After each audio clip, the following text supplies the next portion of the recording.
নতুন এক কাহিনী শোনেন জ্ঞানী গুণী, নতুন এক কাহিনী শোনেন জ্ঞানী গুণী, আল্লাহর আউলিয়ার জীবন কাহিনী রে। আইকে যাবি তোরা প্রেমের বাজারে রে, আইকে যাবি তোরা প্রেমের বাজারে, পিরিতের বাজারে কি যাবি আয় রে, বিনা মূল্যের কেনা বেচা আউলিয়ার বাজারে, আইকে যাবি তোরা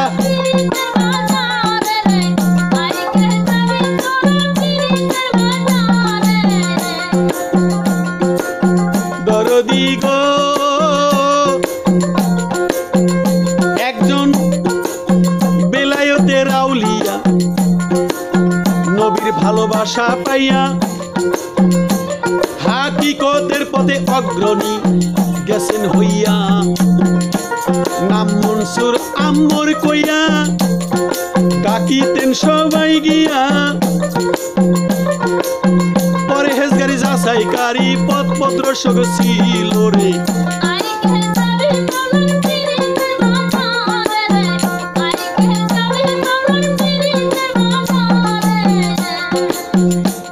সম্মানিত শ্রোতা মণ্ডলী, এবার আমি শুরু করলাম হযরত মানসুর আম্মর রহমাতুল্লাহ আলাইহির জীবন।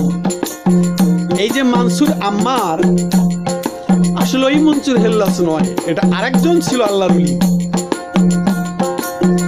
এই মানসুর আম্মার রহমাতুল্লাহ আলাইহি ছিলেন হাকিকতের পথে অগ্রণী, পরহেজগারি যাচাইকারী পথপ্রদর্শক। এই পথপ্রদর্শক রূপ আংটির পাথর ছিল।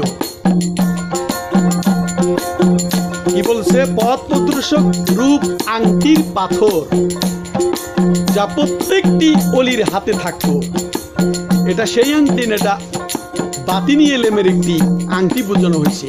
আল্লাহর বন্ধুত্ব জগতের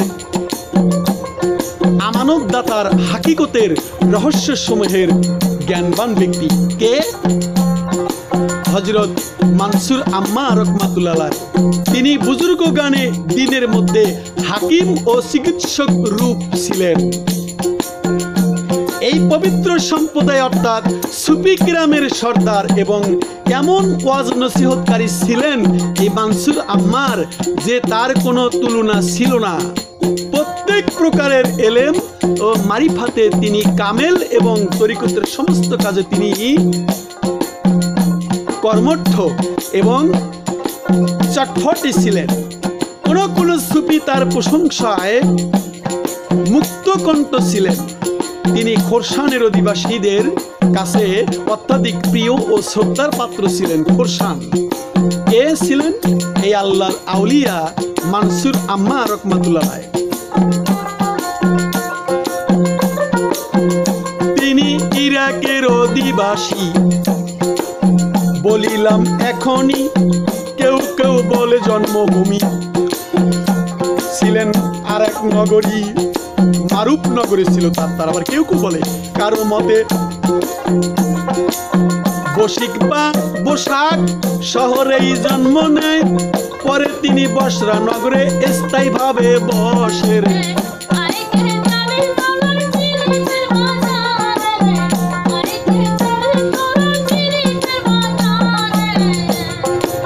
যাই হোক, ইরাকের অধিবাসী ছিলেন, আবার জন্মভূমি ছিল মারুফনগর। যেখানেই হোক সেটা বড় কথা নয়। তারপরে তিনি বসরা, যেখানে মা রাবিয়া বস্তি ছিল, ওই জায়গাতে, ওই দেশে স্থায়ীভাবে বসবাস করতেন এই মানসুর আম্মর রহমাতুল্লাহ আলাইহি।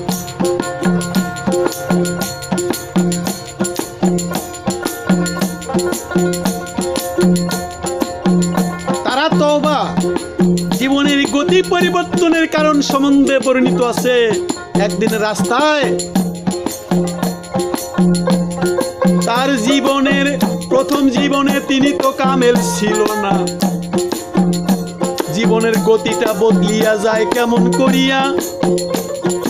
রাস্তায় একদিন হাঁটতেছিল এই আউলিয়া, হযরত মানসুর আম্মার রাস্তা দিয়ে যায়, বিসমিল্লাহ লেখা রহমানের রাহিম দে।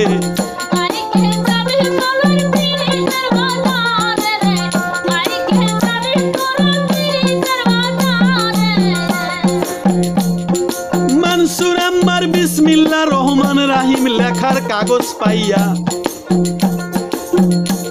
এই টুকরা কাগজ দেখতে পেয়া তার সম্মানে উঠিয়া নিল, বাড়ি যায় চলিয়া।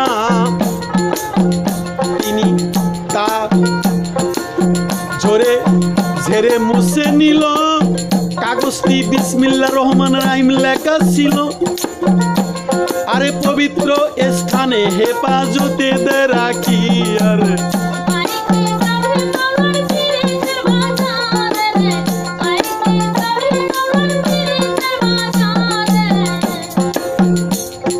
রাস্তায় বিসমিল্লাহির রহমানির রহিম লেখা একটি কাগজ পেলেন।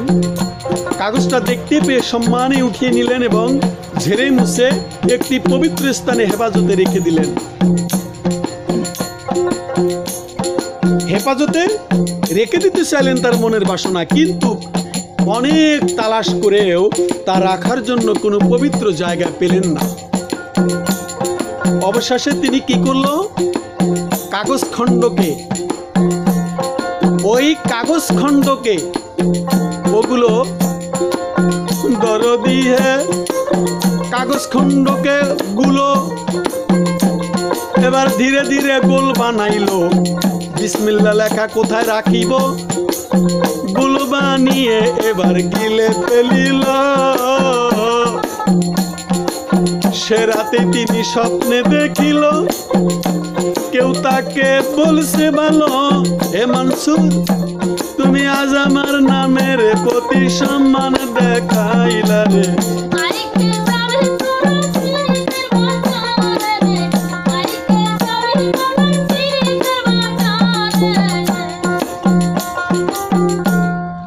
এখন এই কাগজ পবিত্র জায়গায় কোথায় রাখে, জায়গা না পেয়ে বাড়িতে কি করলো, কাগজ খণ্ডগুলো, এই কাগজগুলো আস্তে করে গুল বানালো। সে গুল বানিয়ে একবারে গিলে ফেললেন। সেই রাতেই তিনি স্বপ্নে দেখলেন কেউ তাকে গায়েবী স্বপ্নের ভিতরে বলতেছে, হে মানসুর আম্মর তুমি আজ আমার নামের প্রতি যে সম্মান প্রদর্শন করলে, এর বিনিময়ে আমি তোমার অন্তরে তত্ত্বজ্ঞান মারিফাতের দ্বার উন্মুক্ত করে দিলাম। এরপর বহুদিন যাবৎ তিনি এবাদতে মশগুল রইলেন। এরপর লোকদেরকে ওয়াজ ও নসিহত করার কাজে আত্মনিয়োগ করলেন। বর্ণিত আছে কোনো একজন অচরিত্রের যুবক নানা প্রকারের অবৈধ ও অন্যায় আমোদ প্রমোদের মজলিসে মেতে থাকত। একদিন সে তার চাকরের হাতে 4টি দিরহাম প্রদান করে কিছু মিষ্টি দ্রব্য আনার জন্য বাজারে পাঠায়। তখন হজরতে মানসুর আম্মরের ওয়াজের মজলিসে চলছিল। ওই মজলিসের কাছে পৌঁছিলে চাকরটির মনে স্বাদ হলো যে দুষ্টমি এবং বদামিশির মজলিস থেকে মন কুলুষিত ও উত্তক্ত হয়ে গিয়েছে। এখন বুজুর্গের একজন নিঃস্ব দরবেশের জন্য কিছু সাহায্যের আবেদন জানিয়ে উপস্থিত শ্রোতা মণ্ডলীকে লক্ষ্য করে বললেন, এই মজলিসে এমন কে আছে যে এই দরবেশকে 4টি দিরহাম দান করতে পারে? তার জন্য 4টি দোয়া করব আমি। দরদি হে শহরের বদমাশ লোকটি চাকরকে পাঠাইছে 4 দিরহাম দিয়ে মিষ্টি নিয়ে আসো। চাকর চলতেছে, এবার মানসুর আম্মর ওয়াজ মাহফিল করতেছে। চাকর গিয়া দাঁড়াইছে, শুনিল তার মুখে 4 দিরহাম দান করলে আমি 4টি দোয়া করিব। চাকর মনে করলো এটা অপেক্ষায় আমার জন্য উত্তম সুযোগ আর হবে না রে।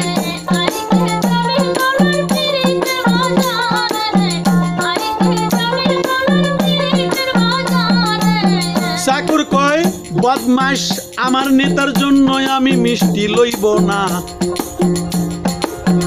আউলিয়ার ওয়াজ মাহফিলে 4 দিরহাম দান যাই করিয়া 4টি দিরহাম দান করে মানসুর আম্মরের ন্যায় বুজুর্গ লোকের 4টি দোয়া পাবে। এই দোয়া পাইলে আমি গো এই ভেবে তখনই মালিকের দেওয়া 4টি দিরহাম দিল রে।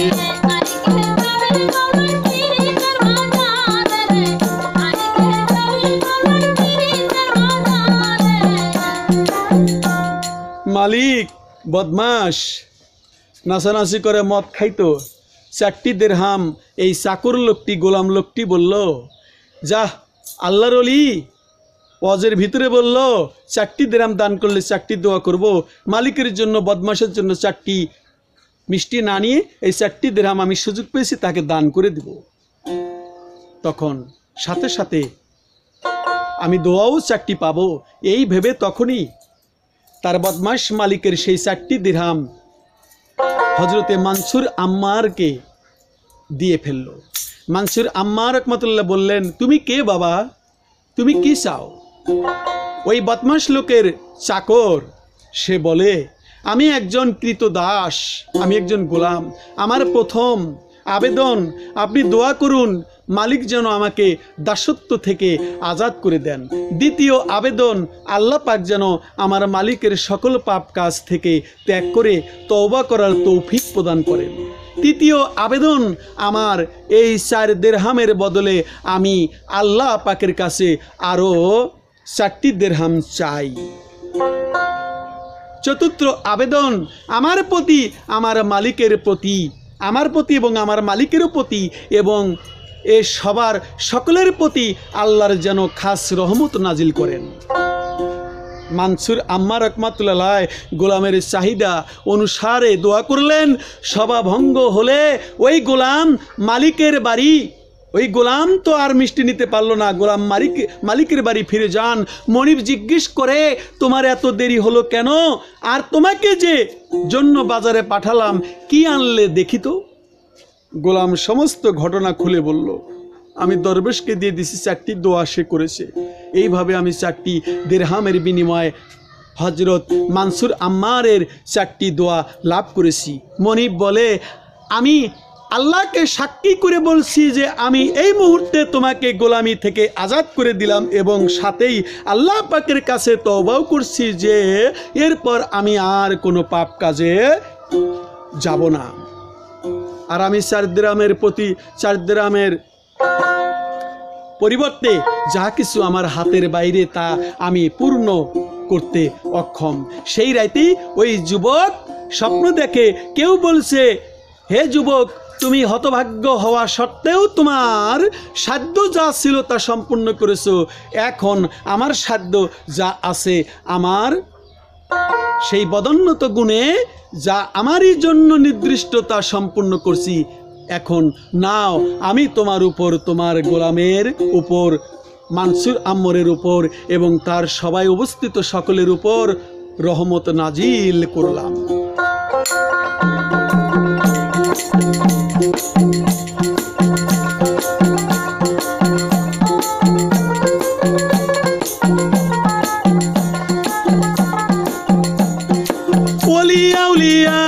মজলিস যাইও সবাই চলে, রহমতের হাত দিছে বাড়াইয়ে।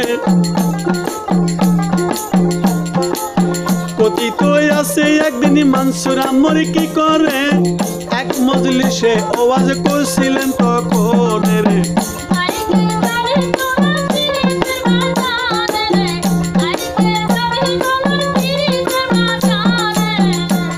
এমন সময় এক ব্যক্তি বক্তৃতার মঞ্চের কাছে এসে তার হাতে এক টুকরা কাগজ দেয় তুলে, এক টুকরা কাগজ দেয়, তাতে লেখা ছিল আল্লাহর এক আয়াতের নাম লেখা হয়েছিল যে নিজে মুত্তাকি পরেজগার হইয়াছে। পরেজগার হওয়ার জন্যই উপদেশ প্রদান করে যে ব্যক্তি, যে চিকিৎসকের ন্যায় যে ব্যক্তি অপরকে চিকিৎসা করতেই পারে।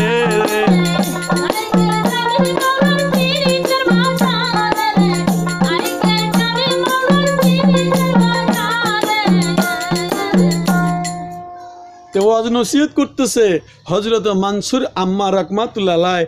এক ব্যক্তি তিনি একটি কাগজের টুকরা লিখে, তাতে লেখা ছিল, মানসুর আম্মরের হাতে দিলেন এই ভরা মজলিসে মঞ্চে। ওখানে লেখা ছিল যে নিজে মুত্তাকি পরহেজগার না হয়ে অপরকে পরহেজগার হওয়ার জন্য উপদেশ প্রদান করে, সে ব্যক্তি ওই চিকিৎসকের ন্যায়, অর্থাৎ ওই চিকিৎসকের ন্যায় ওই ব্যক্তি যে ব্যক্তি অপরকে চিকিৎসা করে অথচ সে নিজের রোগ ব্যাধি দেহের ভিতরে তা চিকিৎসা করতে পারে না। মানসুর আম্মা রাহমাতুল্লাহ এটা পাঠ করে বললেন, দেখো ভাই, তুমি আমার উপদেশ অনুযায়ী আমল করো, তোমার উপকার হবে। তুমি আমার আমলের প্রতি লক্ষ্য করো না, কেননা আমি আমল না করলে তোমার কোনো ক্ষতি বা উপকার নেই।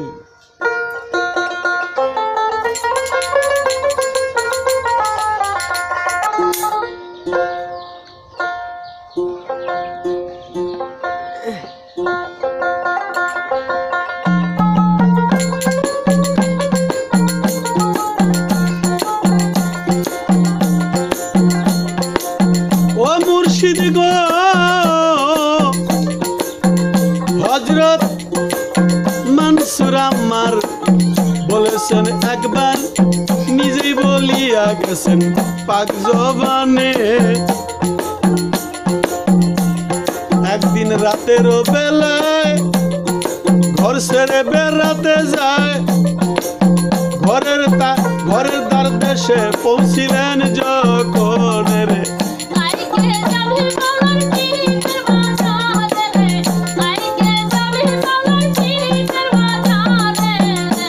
সে ঘরের ভিতর এক ব্যক্তি মোনাজাত করে বলছে, আমার দ্বারা যে সমস্ত পাপ কাজ হইয়াছে আমি তা বিরুদ্ধাচরণ করিনি, বরং আমার নফসের তাড়নাই আমার দ্বারা ঘটেছিল, নফসই আমাকে।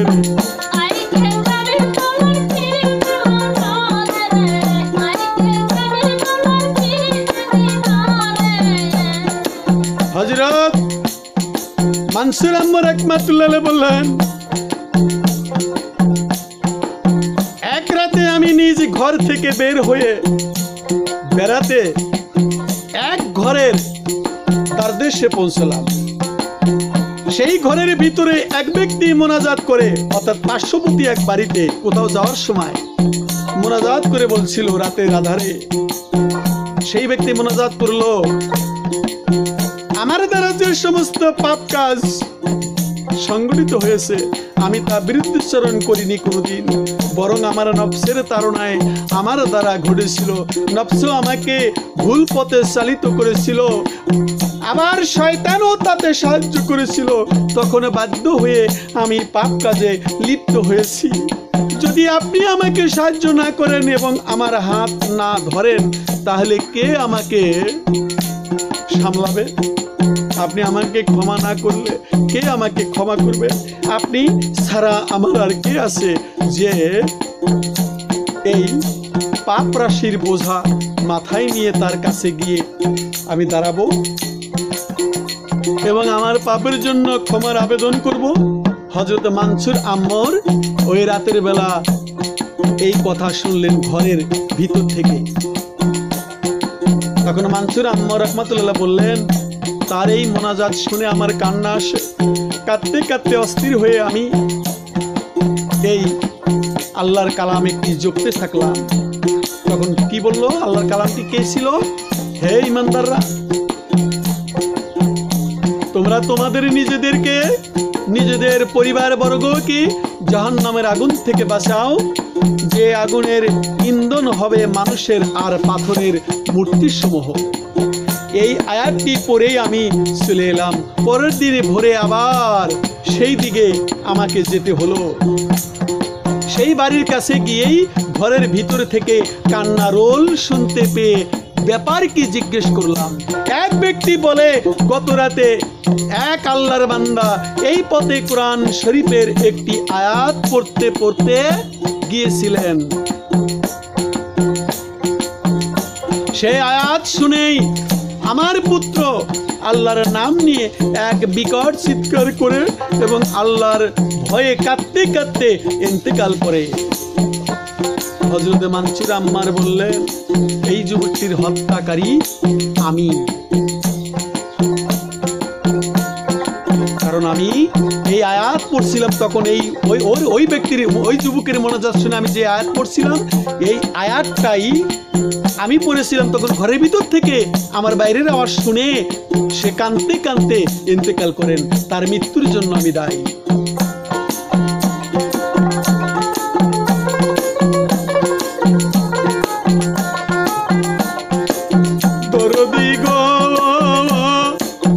আরো একদিন আরেক ঘটনা।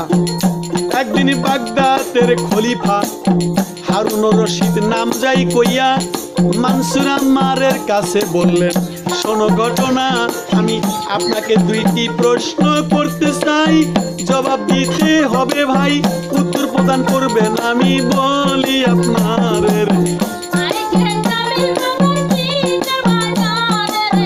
একজন আমাকে 3 দিনের সময় দিছি, এর জন্য 3 দিন সময় দিছি। 1 নাম্বার সর্বশ্রেষ্ঠ আলেম কে হয় জানি, 2 নাম্বার সর্বাপেক্ষা মূর্খ কে হয় বলো তুমি। প্রশ্ন শুনে মানসুর আম্মর খলিফার সম্মুখ থেকে বলল, কিছু দূর অগ্রসর হয়ে আবার আসিল, হে আমিরুল মুমিনিন, আপনার প্রশ্ন দ্বয়ের জবাব শুনুন এই বাপ। মানুষের মধ্যে আল্লাহর ভয়ে সর্বাপেক্ষা ভীতু ফরমানদার।